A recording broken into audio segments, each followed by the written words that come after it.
करुणामयी माँ स्वामी सत्स्वरूपानंद। शास्त्र में लिखा है, निराकरापि सकाराम कस्त्वं विदितुम आहरति। निराकार होकर भी वे क्यों आकार ग्रहण करती है। उपासकानां कार्यार्थम श्रेयसे जगदामपि। भक्तों तथा मुमुक्षुओं के लिए मुक्ति का द्वार उन्मुक्त करने के लिए, जगत का कल्याण करने के लिए इस बार मातृरूपिणी पराशक्ति पृथ्वी पर अवतीर्ण हुई है। महामाया शारदा ने इस बार असंख्य अनुगतों पर अनेक प्रकार से सत रूपों में कृपा की है। उपासकानां कार्यार्थम श्रेयसे जगदामपि। उपासकों की कार्य सिद्धि तथा जगत के कल्याण हेतु सतरूपा शारदा की सतरूपों में अभिव्यक्ति हुई है। मेरा वह छोटा सा जीवन ज्योति स्वरूपिणी शारदा के सतरूपों की एक रश्मि पाकर ही निहाल हो गया है। जीवन की इस संध्या बेला में वह भास्वरा ज्योति आज भी परम उज्ज्वल चिन्मय सत्ता के रूप में अम्लान बनी हुई है। जो अव्यक्त है, जो अचिंत्य है, उन्हें भाषा में व्यक्त करने का यह मेरा क्षीण प्रयास है। मेरी आयु उस समय 24-25 वर्ष की रही होगी। 1919 ईस्वी में मैं कटिहार के एक स्कूल में शिक्षक के रूप में कार्य करता था। एक मेस में रहकर वहीं से स्कूल के लिए आना जाना करता था। वही अघोर बाबू नामक एक सज्जन के साथ परिचय हुआ। एक दिन मैंने देखा कि उनके निर्माणाधीन कार्य मकान से गिरवा वस्त्र पहने एक व्यक्ति हमारी मेस की ओर चले आ रहे हैं। कई दिनों तक बार बार उन्हें मेस में आते देखकर कुतूहलवश पूछताछ की तो पता चला कि वे बेलूर मठ के सन्यासी हैं और धर्म प्रचार हेतु कटिहार आए हैं। अघोर बाबू के मकान के पारिवारिक स्नानागार में असुविधा होने के कारण अघोर बाबू की व्यवस्था के अनुसार स्नान आदि से निपटने के लिए वे नित्य हमारे मेस में आया करते थे। साधु सन्यासियों के प्रति मेरे मन में एक स्वाभाविक आकर्षण होने के कारण कुछ दिनों के भीतर ही उनके साथ मेरा परिचय हो गया। बातचीत से पता चला कि उसका नाम स्वामी ज्ञानानंद है, परंतु वे ज्ञान महाराज के रूप में परिचित हैं। उन्होंने जयराम बाटी में काफ़ी काल तक श्री रामकृष्ण देव की सहधर्मिणी शारदा मणि देवी की ही सेवा की थी। उन्हीं से मुझे माताजी के जीवन की अनेक अंतरंग बातें सुनने को मिली। पता चला कि माँ की स्नेहपूर्ण करुणा से कितने ही भक्तों के जीवन की दिशा ही बदल गई। यही सब सुनते सुनते मेरे मन में एक बार माँ के दर्शन करने की इच्छा हुई।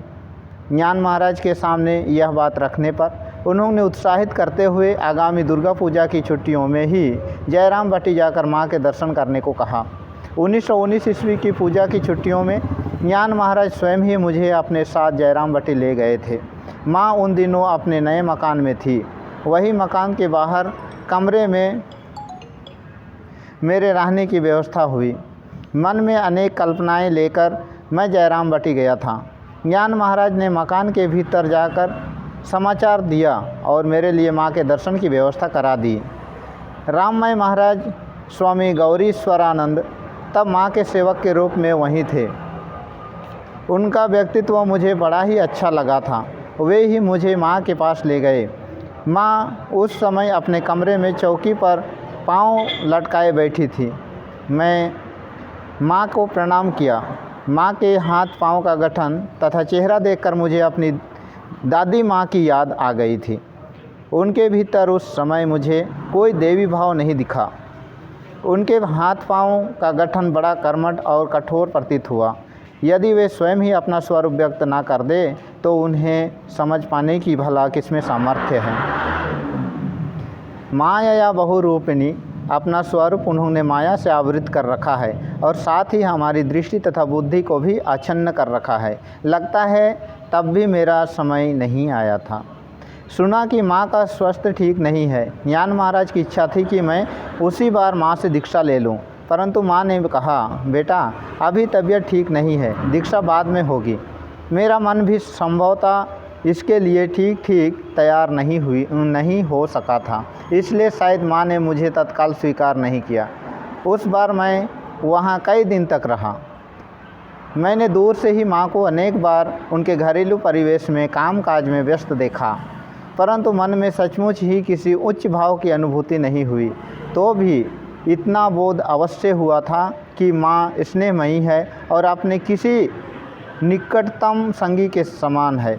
विदा लेते समय जब मैं उन्हें प्रणाम करके निकट आ रहा था, तब माँ ने स्वयं ही मेरे मुख की ओर देखते हुए एक बात कही। मेरे पहले जो लोग प्रणाम करने गए थे, उन लोगों ने फूल, बेलपत्र आदि के साथ उन्हें पत्तों सहित आंवले की एक डाली भी दी थी। माँ उस समय पूजा के आसन पर ही बैठी थी। प्रणाम के बाद माँ ने सहसा आंवले के उन पत्तों को उठाकर मुझे दिखाते हुए कहा, जानते हो बेटा, आंवले के ये पत्ते भी बेलपत्र के समान ही शिव जी को अत्यंत प्रिय है। उन्होंने यह बात क्यों कही नहीं जानता, परंतु उनका वह विधान मुझे आज भी स्मरण है। मैं अपने कार्यस्थल को लौट आया, परंतु मन बीच बीच में जयराम बाटी की ओर दौड़ जाता था। ज्ञान महाराज ने आशा नहीं छोड़ी थी। उनके प्रोत्साहन तथा प्रेरणा से उसी वर्ष बड़े दिन की छुट्टियों में मैं पुनः जयराम बाटी गया। उस बार भी नए मकान के बाहरी कमरे में ही हमारे ठहरने की व्यवस्था हुई। फिर राममय महाराज ही मुझे माँ के पास ले गए, परंतु इस बार माँ को प्रणाम करने पर उन्होंने कुछ ऐसा भाव व्यक्त किया कि पिछली बार उनकी अस्वस्थता के कारण दीक्षा नहीं हो सकी थी, सो इस बार हो जाने से अच्छा रहेगा। माँ की इस अप्रत्याशित इच्छा ने मेरे मन में बड़ा उत्साह पैदा किया। मैंने जब आनंदपूर्वक माँ के समक्ष अपनी कामना व्यक्त की, तो उन्होंने अगला दिन ही दीक्षा के लिए निर्धारित कर दिया। अगले दिन प्रातःकाल पुण्यपुकुर में स्नान करके बिना कुछ खाए हृदय में एक विचित्र अनुभूति लिए मैं माँ के कमरे में प्रविष्ट हुआ। दीक्षा के दिन मैंने कोई तैयारी नहीं की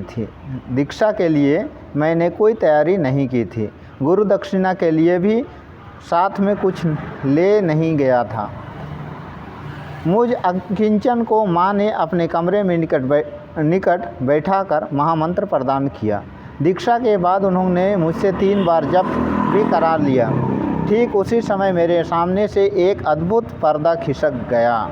मुख्य द्वार कपाट पटनकारी करुणामयी माँ ने उस समय न जाने क्या किया, परंतु उनके मुख की ओर दृष्टि उठाते ही मैंने उनमें अपने इष्ट मंत्र की अधिष्ठात्री देवी को देखा। ऐसा मैंने 3 बार देखा। मुझे अवाक होकर अपनी ओर ताकते देखकर माँ का उठा। क्या देखते हो बेटा? जो देख रहे हो ठीक ही देख रहे हो। कृपामयी माँ ने मेरे नेत्रों का आवरण हटाकर अपना स्वरूप व्यक्त कर दिया।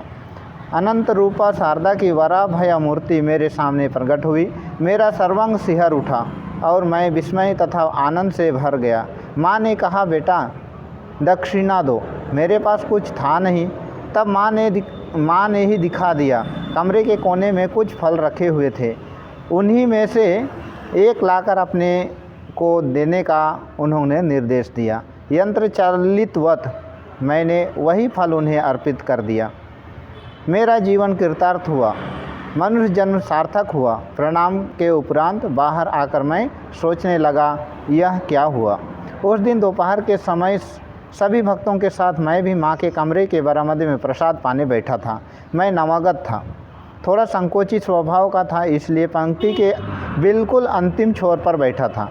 परोसना आरंभ होते ही मैंने देखा कि माँ आकर अपने कमरे के द्वार पर खड़ी है। उनका एक हाथ चौखट के ऊपर था। बड़े स्नेहपूर्वक देखते हुए वे सबको खिला रही थी। दीक्षा के समय की भांति ही इस बार भी मैंने पुनः माँ की वही वराभया मूर्ति देखी।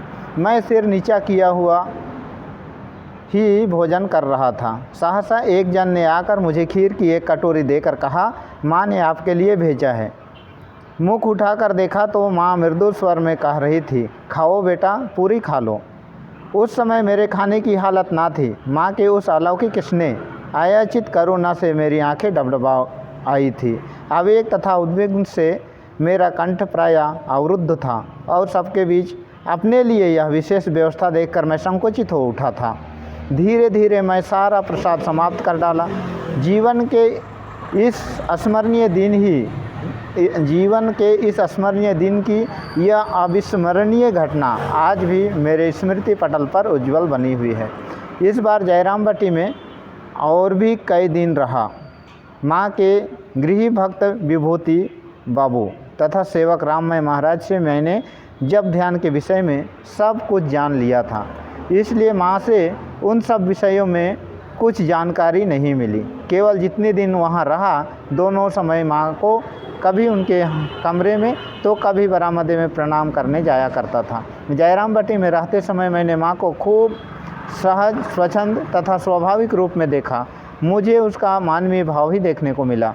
जयरामबटी में उनका करुणा कलित जननी भाव ही मेरे समक्ष प्रकट हुआ था। संभवतः उनका अपना परिवेश तथा परिजन ही उनके कारण थे। लौटने के दिन उन्हें प्रणाम करते ही उन्होंने सिर पर हाथ रखकर मृदु स्वर में आशीर्वाद देते हुए कहा, सुखी रहो बेटा। वही स्वर आज भी कानों में गूंजता है। 1920 ईस्वी के प्रारंभ से ही माँ का स्वास्थ्य क्रमशः बिगड़ रहा था।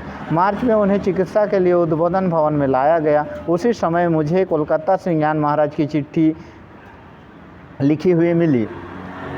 उससे पता चला कि माँ का स्वास्थ्य अत्यंत खराब है। दर्शन करने हो तो अब विलम्ब ना करना ही अच्छा होगा। यह पत्र पाने के बाद जुलाई के प्रारंभ में मैं कोलकाता आकर श्याम बाजार के मकान में ठहरा और यथा समय माँ के दर्शन करने उद्बोधन गया।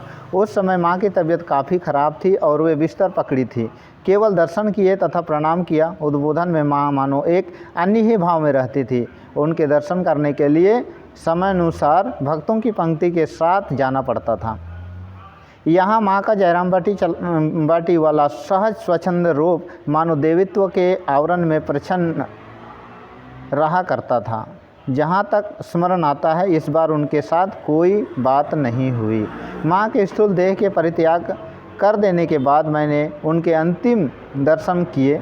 माँ के देह त्याग का समाचार पाकर अगले दिन सवेरे ही मैं उनके श्री चरणों में अपना अंतिम प्रणाम ज्ञापित करने जा पहुँचा।